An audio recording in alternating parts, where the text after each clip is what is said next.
Hello friends, welcome to ಅಂಗೈಯಲ್ಲಿ ಆರೋಗ್ಯ. ಇವತ್ತು ಅನೇಕ ಹೆಲ್ತ್ ಬೆನಿಫಿಟ್ಸ್ ಇರುವಂತಹ ಮಿಂಟ್ ಚಟ್ನಿನ ಮಾಡೋದು ತೋರಿಸ್ತಾ ಇದ್ದೀನಿ. ಫಸ್ಟ್ ಒಂದು ಜಾರ್ ತೊಗೊಂಡು ಅದಕ್ಕೆ ಒಂದು ಸಣ್ಣ ನಿಂಬೆ ಗಾತ್ರದಷ್ಟು ಹುಣಸೆ ಹಣ್ಣು ಹಾಕ್ಕೊಳ್ಳಿ. ಹಾಗೆಯೇ ನಾನಿಲ್ಲಿ ಅರ್ಧ ಕಟ್ಟಷ್ಟು ಪುದೀನ ಸೊಪ್ಪನ್ನು ಉಪಯೋಗಿಸ್ತಾ ಇದ್ದೀನಿ. ಅದಕ್ಕೆ ನಾನು 8 ಹಸಿ ಮೆಣಸಿನಕಾಯಿನ ಹಾಕ್ತಾಯಿದ್ದೀನಿ. ಈ ಮೆಣಸಿನಕಾಯಿ ಖಾರ ಇದೆ, ಸೊ ನಿಮ್ಮ ಖಾರಕ್ಕೆ ನೋಡ್ಕೊಂಡು ಹಾಕ್ಕೊಳ್ಳಿ. ಹಾಗೆ ಅರ್ಧ ಇಂಚಷ್ಟು ಹಸಿ ಶುಂಠಿನ ಹಾಕ್ತಾಯಿದ್ದೀನಿ. 5 ಹಸಿ ಖರ್ಜೂರ, ಅದರೊಳಗಿರೋನ ಸೀಡನ್ನ ತೆಗೆದುಬಿಟ್ಟು ಅದನ್ನ ಪೀಸ್ ಮಾಡಿಬಿಟ್ಟು ಹಾಕ್ತಾಯಿದ್ದೀನಿ. ಹಾಗೆ 2 ಸಣ್ಣ ಗೆಡ್ಡೆ ಬೆಳ್ಳುಳ್ಳಿ, ಸಿಪ್ಪೆ ತೆಗೆಯೋದು ಬೇಡ, ಯಾಕಂದರೆ ಗ್ರೈಂಡ್ ಮಾಡ್ತೀವಲ್ಲ ಅದನ್ನ ಹಾಗೆ ಹಾಕಬೇಕು. ಇಷ್ಟನ್ನು ತರಿಯಾಗಿ ಗ್ರೈಂಡ್ ಮಾಡ್ಕೊಂಬಂದು ನೋಡಿ, ಈ ಥರ ತರಿಯಾಗಿದೆ.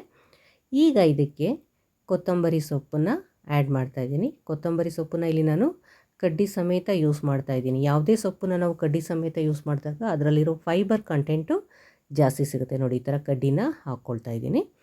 ನೆಕ್ಸ್ಟು ಇದಕ್ಕೇ ಸೋಸಿ ತೊಳೆದು ಕ್ಲೀನ್ ಮಾಡಿಟ್ಟಿರುವಂತಹ ಪುದೀನ ಸೊಪ್ಪು, ಅದು ಅರ್ಧ ಕಟ್ಟಷ್ಟು ತೊಗೊಂಡಿದ್ದೀನಿ. ಸೊ ಅಷ್ಟು ಪುದೀನ ಸೊಪ್ಪನ್ನು ಹಾಕ್ತಾಯಿದ್ದೀನಿ. ಇಲ್ಲೂ ಅಷ್ಟೇ, ಎಲ್ಲಿವರೆಗೂ ನಮಗೆ ಆ ಕಡ್ಡಿ ಚೂಟಕ್ಕೆ ಬರುತ್ತೆ, ಸೊ ಅಷ್ಟು ಟೆಂಡರ್ ಇರೋವಂಥ ಎಲ್ಲ ಕಡ್ಡಿಗಳನ್ನ ಈ ಗ್ರೈಂಡ್ ಮಾಡೋದಕ್ಕೆ ಬಳಸ್ತಾ ಇದ್ದೀನಿ. ಸೊ ಹಾಗಾಗಿ ಇದರಲ್ಲಿ ಫೈಬರ್ ಅಂಶ ಚೆನ್ನಾಗಿರುತ್ತೆ. ಹಾಗೆಯೇ ಮಿಂಟ್ ಲೀಫು ಯಾವಾಗಲೂ ನಮಗೆ ರಿಫ್ರೆಶಿಂಗ್ ಆಗಿರುತ್ತೆ, ಮಲ್ಟಿ ವಿಟಮಿನ್ ಇರುತ್ತೆ. ಹಾಗೆ ಇದರಲ್ಲಿ ಮಿನರಲ್ ಅಂಶ ಸಹ ಜಾಸ್ತಿ ಇರುತ್ತೆ. ಹಾಗಾಗಿ ಇದು ಡೈಜೆಷನ್ನ ಚೆನ್ನಾಗಿ ಮಾಡುತ್ತೆ. ಬ್ಯಾಡ್ ಬ್ರೆತ್ ಅಥವಾ ಉಸಿರಿನ ದುರ್ವಾಸನೆಯನ್ನು ಸಹ ದೂರ ಮಾಡುತ್ತೆ.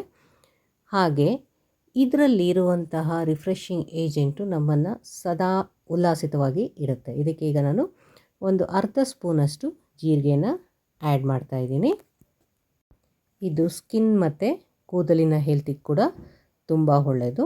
ನಾವು ಎಲ್ಲ ಚಾಟ್ಸ್ ಪ್ರಕಾರಗಳಲ್ಲಿ ಈ ಪುದೀನ ಚಟ್ನಿನ ಯೂಸ್ ಮಾಡ್ಕೋಬೋದು. ಈಗ ನಾನು ಅದಕ್ಕೆ ಒಂದು ಸ್ಪೂನಷ್ಟು, ಸಣ್ಣ ಸ್ಪೂನಷ್ಟು ಕಪ್ಪು ಉಪ್ಪು ಹಾಕ್ತಾಯಿದ್ದೀನಿ. ಹಾಗೆ 1 ಸ್ಪೂನಷ್ಟು ಹರಳುಪ್ಪನ್ನು ಹಾಕಿ ಚೆನ್ನಾಗಿ ಗ್ರೈಂಡ್ ಮಾಡ್ತಾಯಿದ್ದೀನಿ.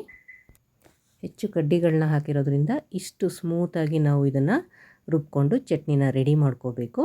ಇದನ್ನು ಒಂದು ಕ್ಲೀನಾಗಿರೋ ಗ್ಲಾಸ್ ಕಂಟೈನರ್ಗೆ ಟ್ರಾನ್ಸ್ಫರ್ ಮಾಡಿದ್ರೆ ಸುಮಾರು 10ರಿಂದ 15 ದಿವಸ ನಾವು ಈ ಚಟ್ನಿನ ಸ್ಟೋರ್ ಮಾಡ್ಬೋದು. ಒಳ್ಳೆ ಅರೋಮಾ ಇರುತ್ತೆ ಮತ್ತು ಟೇಸ್ಟ್ ಇರುತ್ತೆ. ಚಪಾತಿ, ದೋಸೆ, ಇಡ್ಲಿ ಜೊತೆಗೆ ಎಲ್ಲ ಚಾಟ್ಸು, ಬಜ್ಜಿ, ಬೋಂಡಕ್ಕೂ ನಾವು ಇದನ್ನು ಸೈಡ್ ಡಿಶ್ ಆಗಿ ತಗೋಬೋದು. ನೋಡಿ, ಇವಾಗ ನಾವು ಕೇವಲ ಒಂದು 2 ನಿಮಿಷದಲ್ಲಿ ಈ ಚಟ್ನಿನ ರೆಡಿ ಮಾಡಿದ್ದೀವಿ.